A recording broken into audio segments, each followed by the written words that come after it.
Selamat datang saudara-saudari. Hari ini kita mau mendengar Markus babak 13. Yesus berkata-kata tentang keruntuhan rumah Tuhan. Ketika Yesus meninggalkan rumah Tuhan, seorang daripada pengikutnya berkata, "Guru, lihatlah betapa indahnya batu-batu dan bangunan-bangunan ini." Yesus menjawab, "Kamu melihat bangunan-bangunan yang indah ini, bukan? Satu batu pun tidak akan tinggal tersusun pada tempatnya.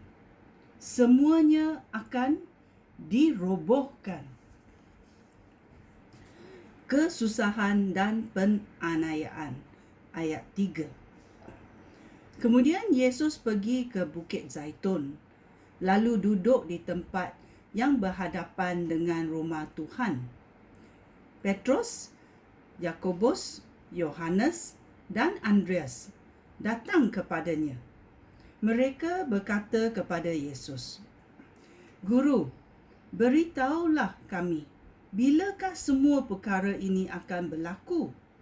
Apakah tanda-tanda yang menunjukkan bahawa masanya sudah tiba?" Yesus berkata kepada mereka, "Berjaga-jagalah supaya kamu tidak tertipu. Banyak orang yang datang dengan nama aku dan berkata, 'Akulah dia.' Mereka akan menipu banyak orang. Janganlah risau apabila kamu mendengar riuh pertempuran dan berita peperangan. Semua perkara ini mesti berlaku. Tetapi hal itu tidak bererti bahawa akhir zaman telah tiba.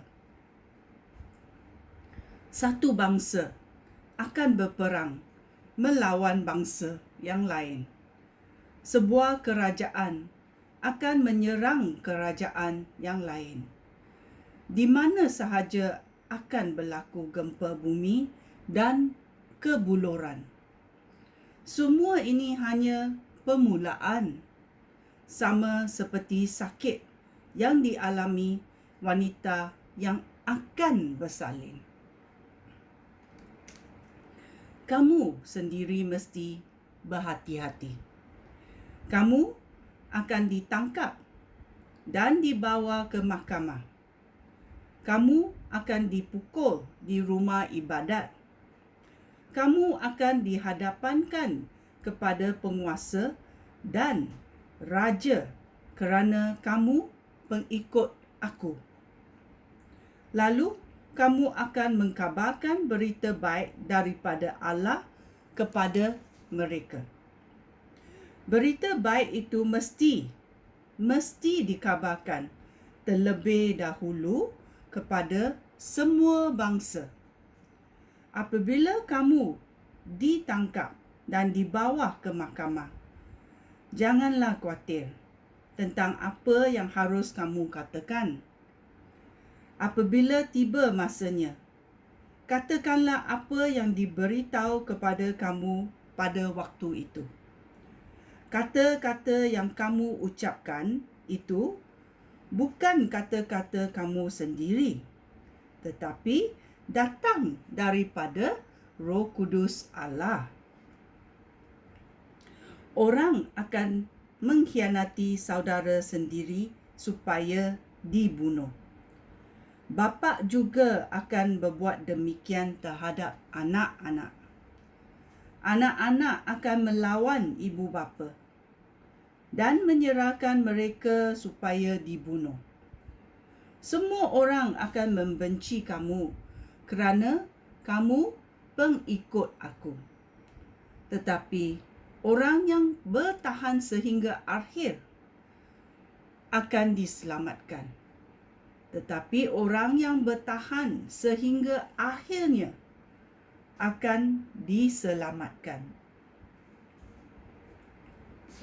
Bencana yang dahsyat. Ayat 14. kamu akan melihat bencana yang dahsyat di tempat yang terlarang baginya. Catatan kepada pembaca, hendaklah kamu faham apa maknanya.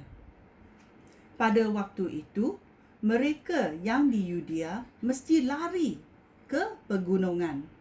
Orang yang di bumbung rumah janganlah turun dan masuk ke dalam rumah untuk mengambil sesuatu.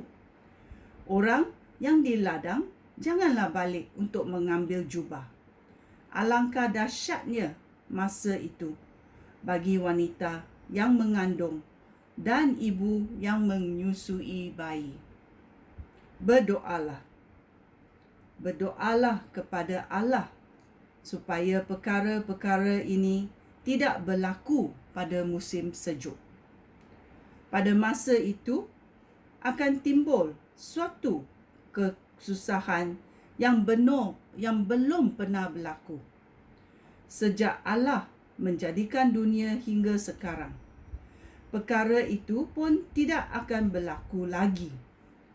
Seandainya Allah tidak memendekkan masa itu, tidak seorang pun akan selamat.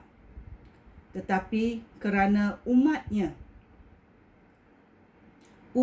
yang terpilih, Allah memendekkan masa itu. Pada masa itu, jika seseorang berkata kepada kamu, lihat, penyelamat yang diutus oleh Allah ada di sini.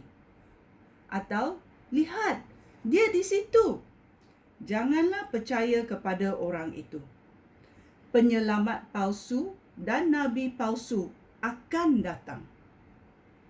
Mereka akan melakukan mujizat dan keajapan untuk menipu orang. Jika mungkin umat pilihan Allah juga. Berjaga-jagalah. Semua perkara itu telah aku katakan kepada kamu sebelum semuanya berlaku. Kedatangan Anak Manusia, ayat 24. Selepas masa kesusahan itu, matahari akan menjadi gelap dan bulan tidak lagi bercahaya. Bintang-bintang akan jatuh dari langit dan kuasa di angkasa lepas akan ditarik daripada pengedarannya. Barulah Anak Manusia akan kelihatan datang dikelilingi awan dengan kekuasaan besar dan kemuliaan. Dia akan mengutus malaikat-malaikat ke tempat keempat penjuru bumi untuk mengumpulkan umat pilihannya dari hujung bumi ke hujung langit.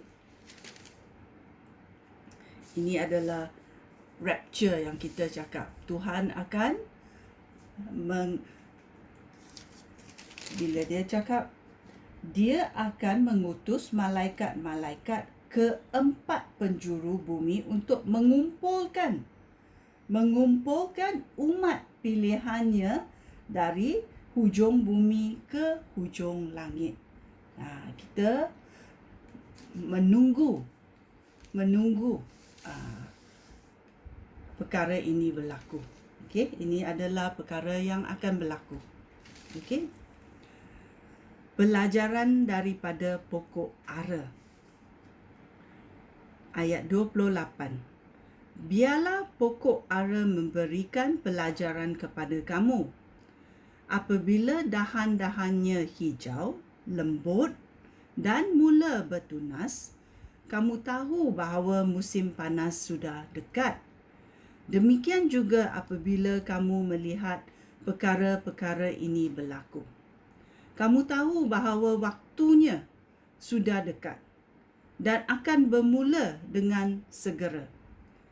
Ingatlah, segala perkara ini akan berlaku sebelum orang yang hidup sekarang ini mati semuanya. Langit dan bumi akan lenyap, tetapi firman aku kekal selama-lamanya. Tidak seorang pun mengetahui hari dan waktunya. Ayat 32. Meskipun demikian, tidak seorang pun mengetahui hari atau waktunya, baik malaikat-malaikat di syurga ataupun anak. Hanya Bapa yang tahu. Hanya Bapa yang tahu. Berjaga-jagalah dan berwaspadalah, kerana kamu tidak mengetahui waktunya. Keadaannya seperti seorang yang meninggalkan rumah lalu pergi ke tempat yang jauh. Dia menyuruh hamba-hambanya menjaga rumah. Setelah dia memberikan tugas kepada mereka, kepada penjaga pintu, dia berpesan supaya berjaga baik-baik. Oleh itu, berjaga-jagalah, kerana kamu tidak mengetahui waktunya tuan rumah itu balik. Mungkin pada petang hari, tengah malam, subuh, atau pada waktu matahari terbit. Jika dia datang dengan tiba-tiba, janganlah kamu didapati tidur. Ayat 37. Apa yang aku katakan kepada kamu, aku katakan juga kepada semua orang. Berjaga-jagalah. Ini adalah utusan yang diberi oleh Yesus kepada semua orang. Apa yang aku katakan kepada kamu, aku katakan juga kepada semua orang. Berjaga-jagalah. Ini adalah ajaran yang diberi oleh Yesus kepada pengikut-pengikutnya. Banyak amaran dan banyak nasihat untuk berjaga-jaga. Jangan tidur. Okey, kita mesti bersiap sedia. Bila Yesus datang, kita mesti bersiap sedia. Okey? Sekian, terima kasih. Ini adalah babak 13 dalam Markus. Shalom.